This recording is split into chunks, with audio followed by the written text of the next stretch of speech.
Now, nobody had any issues with the first problem, which was pretty straightforward and quite obvious. The second problem, I wanted to set this up. I wanted to illustrate how to set this up just using vectors so that you don't have to list your x in one column, your y in another. And I wanted to demonstrate that the whole thing works within the context of vectors. So your delta S is a vector from wherever the ball leaves the edge of the table to wherever it lands. In the case of the problem, we have an x displacement of 0.7 meters. So we have 0.7 meters times I, and a y displacement of negative 0.96 meters, negative 0.96 meters times j. That's your displacement. It's a vector. Your acceleration is a vector. The only acceleration you have, the only force you have, is the force of gravity between leaving the table and first touching the ground. Gravity is the only force, presumably, that acts on this object. Now, of course, we're ignoring air resistance.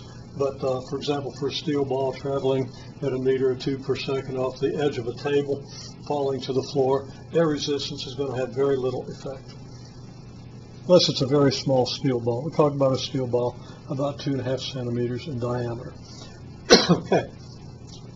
And that's not small enough to be significantly affected by air, at least not with any measuring instruments we have. We would not be able to measure that difference with the effect of air resistance with what we have in the lab. So we don't have the means to measure that. So we consider that to be negligent.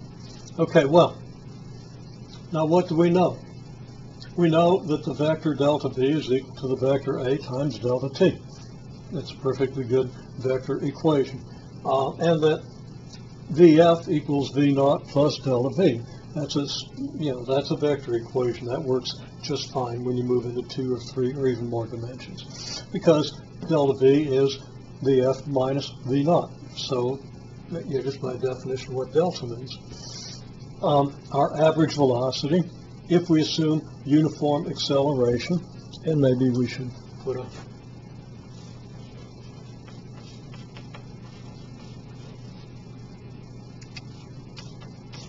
note here. Also up here, this could be A bar delta T, but if we have uniform acceleration, it'll just be plain old A delta T. Okay, well, we have V bar equals the average velocity is the average of the initial and final velocities if acceleration is uniform. It's very easy to show that works for vectors as well as it does for one-dimensional vectors, which we've been considering up till now. And then your delta S vector is your average velocity vector multiplied by delta T. So if we put all this together, since VF is V naught plus delta V, in this equation we can replace VF with V naught plus delta V. And since delta V is A delta T, we have the A delta T here. So we have this equation. And this, of course, is equal to our delta S, which is 0.7 meters times I, minus 0.96 meters times J.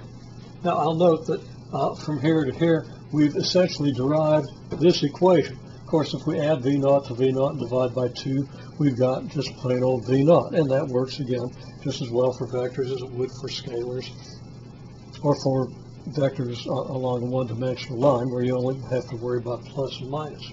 And then that's multiplied by delta T. And then we have A delta T over 2 multiplied by delta T 1/2 A delta T squared, again, with vectors. So the third equation of uniformly accelerated motion is this, and we can just put vector signs over our scalar equation. So from the first 2 equations of uniformly accelerated motion, one of which would be this, and then our second equation, which is basically that VF equals V naught plus A delta T, which we get just by substituting A delta T here. Now we essentially did use that.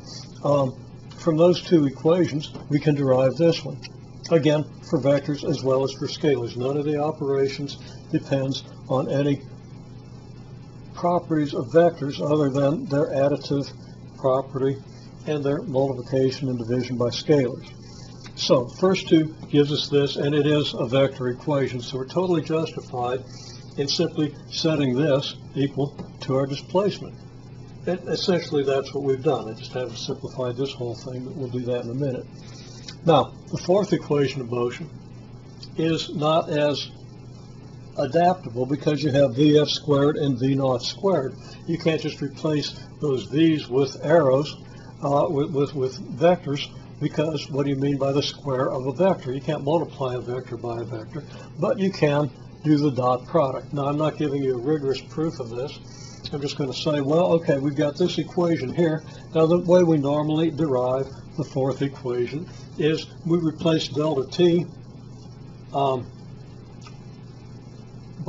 essentially by delta v over a. But we can't do that here because we can't divide a vector by a vector. There's no such operation. What do? Well, we simply dot both sides of this equation by a. Now, dot product is commutative, so I do a on the left here and a on the right here, and the delta t is a constant. It can factor out on either side. So from this equation, I get a delta s equals vf plus v naught over 2 dot a delta t. These are dot products. So that a dot delta s equals what? Well, the a vector multiplied by delta t gives us our delta v. And delta v is just vf minus v naught, the vector vf minus v naught. So a delta t is vf minus v naught, change in velocity, multiply the acceleration by the time interval.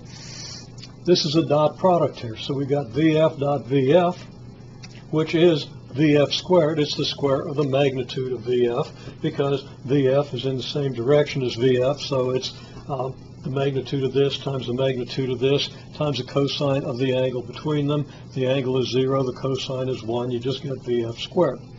And then v naught dot v naught is v naught squared, so you get a negative v naught squared. Then you have